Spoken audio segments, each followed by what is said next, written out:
اللهم صل على سيدنا محمد يا رب صل وسلم دائما أبدا على حبيبك. بسم الله الرحمن الرحيم. عن أبي هريرة رضي الله تعالى عنه قال قال رسول الله صلى الله عليه وسلم لا تدخلوا الجنة حتى تؤمنوا ولا تؤمنوا حتى تحابوا أولا أدلكم على شيء إذا فعلتموه تحاببتم افشوا السلام بينكم. حضرت ابی ہریرہ رضی اللہ تعالی عنہ روایت کرتے ہیں کہ ایک موقع پر رسول صلی اللہ علیہ وسلم نے ارشاد فرمایا کہ جب تک تم ایمان نہ لے آؤ تم جنت میں داخل نہیں ہو سکتے اور تم مومن نہیں ہو سکتے جب تک کہ آپس کے اندر محبت نہ کرنے لگو. پھر آپ صلی اللہ علیہ وسلم نے فرمایا کہ کیا میں تمہیں ایک ایسی چیز نہ بتاؤں کہ جب تم اس کام کو کرنے لگو تو آپس میں تمہارے محبت پیدا ہو جائے. آپ صلی اللہ علیہ وسلم فرمایا افشوا السلام بینکم، اپنے درمیان باہمی طور پر سلام کو رواج دو، زیادہ سے زیادہ سلام. یاد رکھیے یہ سلام کوئی رسم نہیں ہے بلکہ یہ اسلام کا ایک بڑا بنیادی شعار ہے. ہم اس کو شاعر اسلام میں شمار کرتے ہیں سلام کرنے. چنانچہ ایک روایت میں آتا ہے کہ حضرت آدم علیہ السلام کو جب پیدا کیا گیا تو آدم علیہ السلام کو اللہ جل شانہ کی طرف سے حکم دیا گیا کہ یہ فرشتوں کی جماعت ہے، آپ ان کو جا کر سلام کریں. آدم علیہ السلام نے فرشتوں کی جماعت کو انہی الفاظ سے سلام کیا، السلام علیکم ورحمۃ اللہ. فرشتوں نے یہی جواب دیا، وعلیکم السلام ورحمۃ اللہ. اللہ جل شانہ کی طرف سے آدم علیہ السلام سے کہا گیا کہ آپ کی جو اولاد آگے ہوگی، اولاد آدم، وہ ان کے لیے دنیا میں باہمی طور پر ملنے کے لیے یہی سلام اور جواب کی صورت ہوگی. لہذا تمام انبیاء کرام علیہ السلام کے زمانے میں سلام کا یہی طریقہ رائج رہا.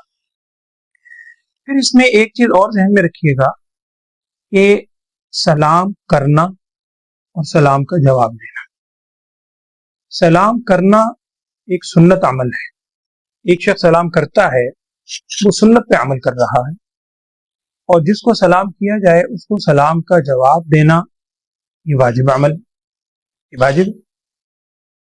اور بظاہر اگر آپ دیکھیں تو ترتیب کے اعتبار سے سب سے پہلے فرض ہے، پھر واجب، پھر سنت، پھر مستحب یا نفل. یعنی واجب کا درجہ سنت کی بنسبت زیادہ ہے.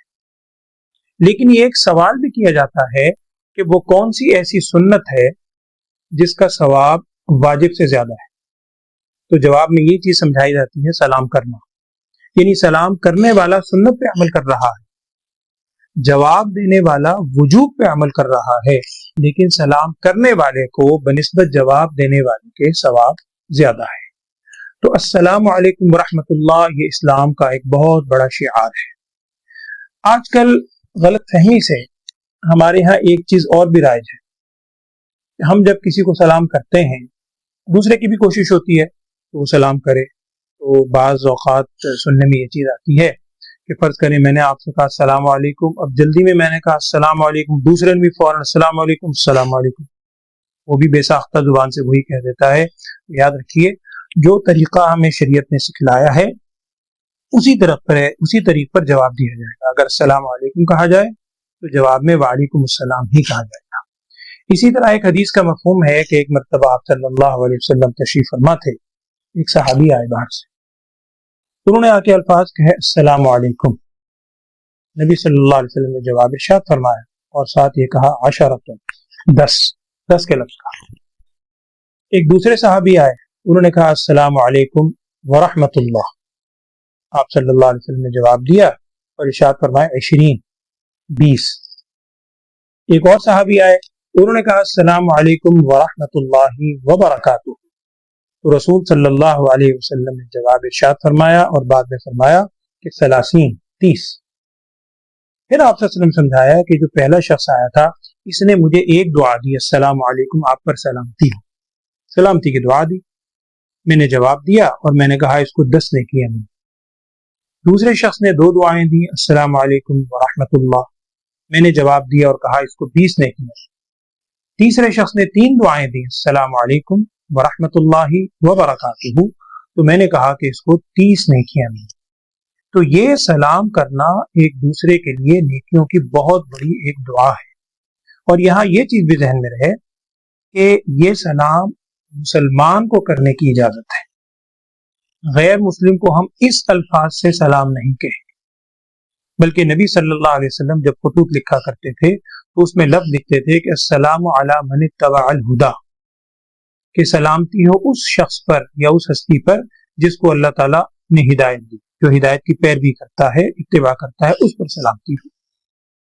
تو اگر فرض کریں یہ بھی ہو جاتا ہے کہ آپ نے تو سلام نہیں کیا، یہ غیر مسلم ہے، ہمیں تو الحمدللہ اسلامی ملک میں رہتے ہیں، ہمیں اتفاق نہیں ہوتا، باہر کے ممالک میں لوگوں کو بہت اتفاق ہوتا ہے، اگر دوسرا شخص غیر مسلم ہے، اس کو معلوم ہے کہ مسلمان آپس میں ملتے ہوئے سلام کرتے ہیں، وہ اگر آپ کو سلام کر دے خود بے ساختہ، تو آپ جواب میں صرف یہ کہیں وعلیکم، تم پر بھی ہو، کیا ہو وہ اللہ جانتا ہے۔ اور کچھ حضرات نے لکھا ہے اگر وعلیکم السلام بے اختیار نکل جائے تو بعد میں آہستہ سے کہہ لے انشاءاللہ، یعنی تم پر بھی سلامتی ہو اگر اللہ چاہے، اگر اللہ تمہیں بھی اسلام کی ہدایت دے دے، اس کے بعد سلامتی ہی سلامتی۔ تو بہرحال رسول صلی اللہ علیہ وسلم نے اس حدیث میں ارشاد فرمایا کہ تم مومن نہیں ہو سکتے جب تک کہ محبت نہ کرو، اور پھر محبت کرنے کا آپ صلی اللہ علیہ وسلم نے طریقہ سمجھایا کہ تم سلام کو رواج دو۔ سلام کرنے سے ہمارے ہاں آج کل جان پہچان والے کو صرف سلام کیا جاتا ہے، یہ بہت غلط عادت ہے، تو سلام کرنے کی عادت ڈالیں۔ اللہ تعالی ہمیں سلام پر اور دین کی تمام باتوں پر کامل طور پر عمل کرنے کی توفیق عطا فرمائے، آمین۔ وآخر دعوانا ان الحمد للہ رب العالمین۔